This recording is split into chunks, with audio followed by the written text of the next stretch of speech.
Hi everybody, I know it's been a while. I've had some issues with the VPN on my computer and with YouTube, but I think I might have sorted this out now, so I'm going to have to make everything on my phone, so please bear with me. Also, I wanted to bring you something new, and I don't mean the tactical frog in the background. I mean something like this. So we have a G-Shock AWG M100SB or something, if you're interested in the model number. It has solar power. It has multiband, although multiband is no bloody good here at the moment. And it also has one or two other interesting features. It has the world time as well. So we'll get on to that. So you can see I've got it on the set mode.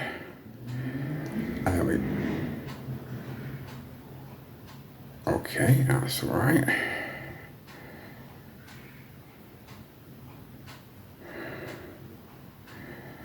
See if we can do that. It goes through all of these things here. Yeah, we muted the alarms. Yeah, the light is on 3, and yeah, power saving is on. So there's that.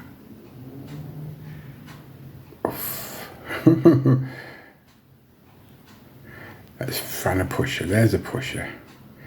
Oh dear. And I like that. It moves around a little bit. Yeah, I don't know if it's easy to see in this light, but the dial is actually very light blue. You can see that the minute hand moves for a little click every 20 seconds.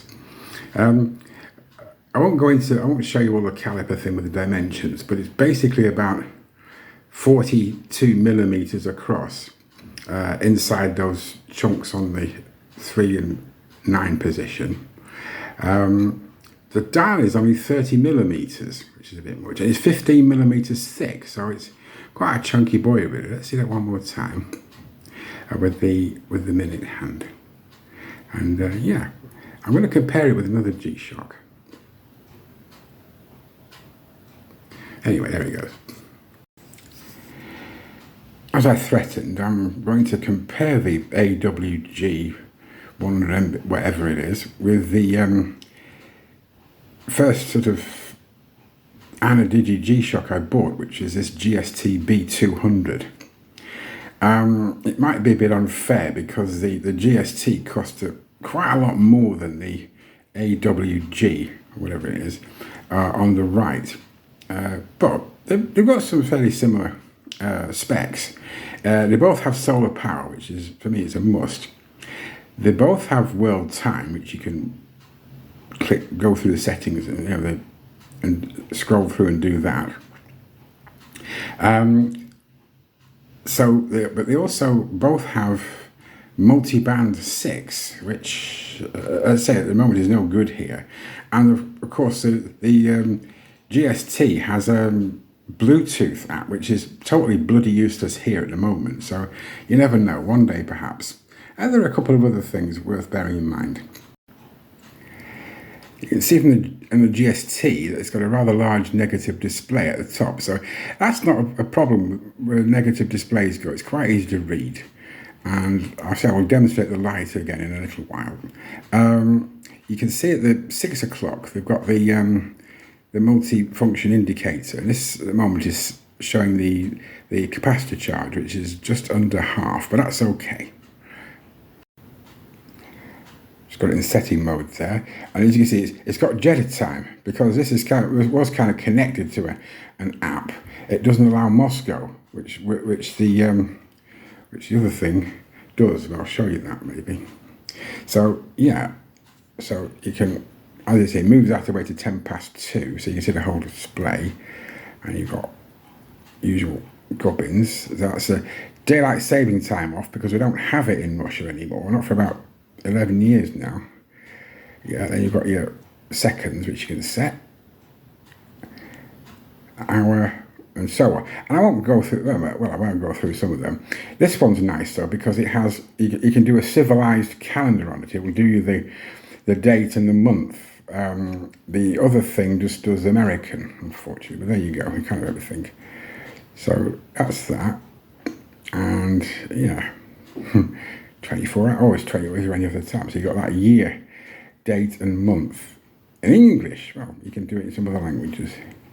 Mute, auto on, like for 3 seconds. Now I left the receive on because, you know, you've got to be optimistic about these things. The moment I set foot in a medium civilized country, that will start working. Put either power saving on, it's on Jeddah. Then wait, oof, come here, right. And it goes wee back again. I love that, never gets old. Well, let it go all the way.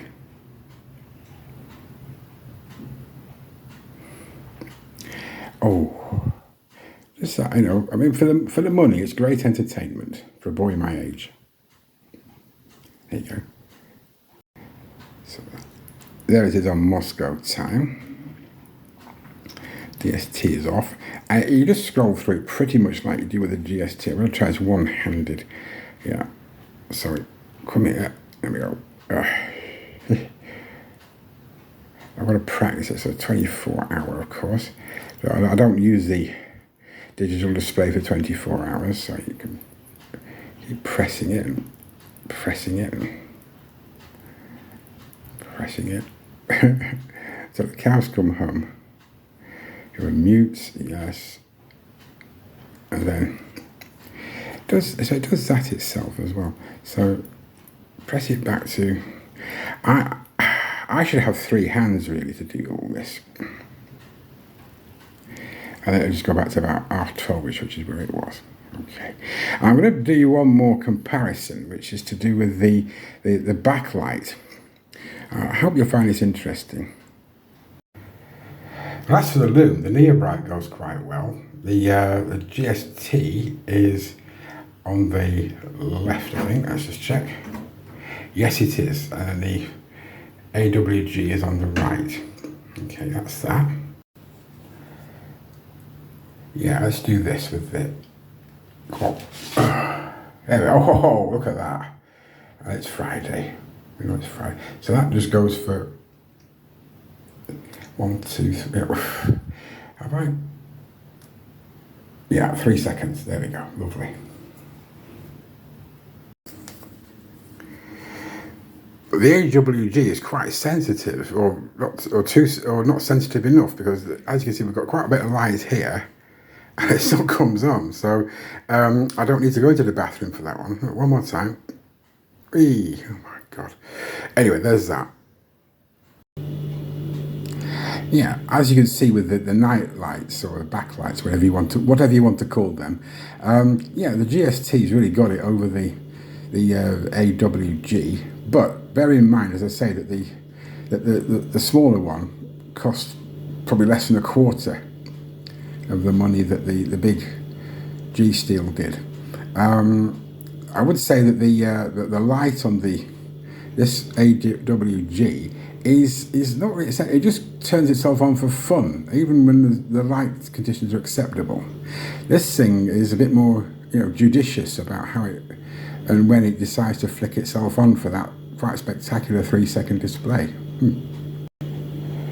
Just to think I've gone completely quartz quackers. For you mechanical maniacs out there, I'm on my wrist today. I'm wearing my Orient Flieger, which I've had for must be over 6 years now, and it still keeps reasonable time. And it looks good, apart from that silly date window. You know, I put it back on the original strap because I had it on a mesh for a little while.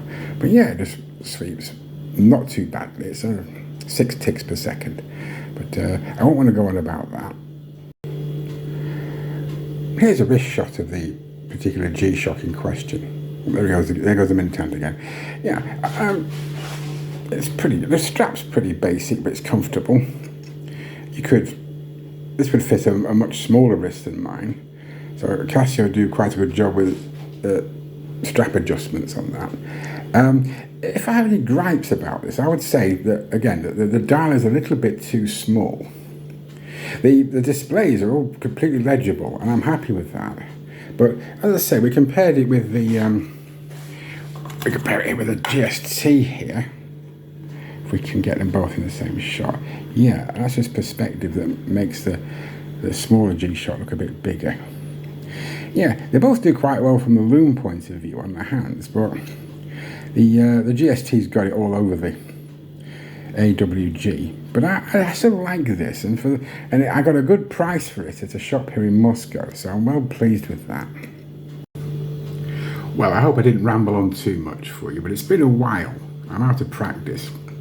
Also, well, the camera setup such as it is, I'm just using my phone and a selfie stick. I want something a bit more satisfactory to support the thing and angle it and all this stuff. Next step is to try and use the Android version of CapCut to sort of stitch it all together. I have some kind of VPN that might work, and then I'll try and upload it all. Well, if I don't, you'll never know, will you? Anyway, I hope you've been having a great time, and I wish everybody a lovely weekend, and hopefully I'll be back here with something even more terrible really soon. Bye for now.